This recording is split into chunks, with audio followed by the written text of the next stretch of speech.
Morwa wa Motsene le go Karabo o ile a ketimišetšwa tatagwe bookelong bja FH Odendal morago ga gore kelo ya gagwe ya sukiri e theogelwe tlase. O rile emo la tatagwe la lephelo le be le kaonafala morago ga go lekolwa ke baoki. O ile a tšhošwa ke dipego tša gore tatagwe o hlokofetše morago ga mollo o thomilego ka bookelong.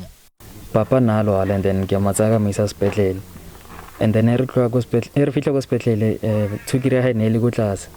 Ba mo kenya drip and re tloga kwa ka matsa ne sta pick up re na le hope gore ka go sane he re tla re tlo mona le shape tle ba le kaone because ha re tsamaya na se tsa le betere than re fitla go sepetlele. Ba lapa ba re ba tlo letela pego go tšwa kgorong ya maphelo ka province ya Limpopo pele ge ba tla tšea magato. Ona re ka se re tla siwa government because since re emetse feedback re bontshane gore ho irahetseng and then re thusane dintho tse di fete and then re boledisane pila re bona gore ho irahalang.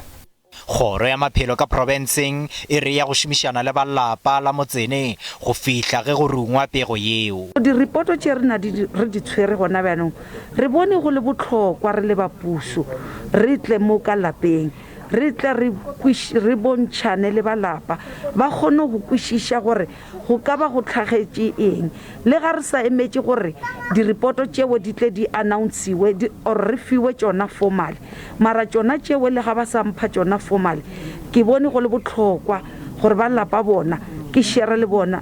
Ditaba di le bjalo, masepala wa Dr. J.S. Moroka o re o ya go thuša ba lapa ka ditirelo tša thoba matswalo le dithulaganyo tša poloko.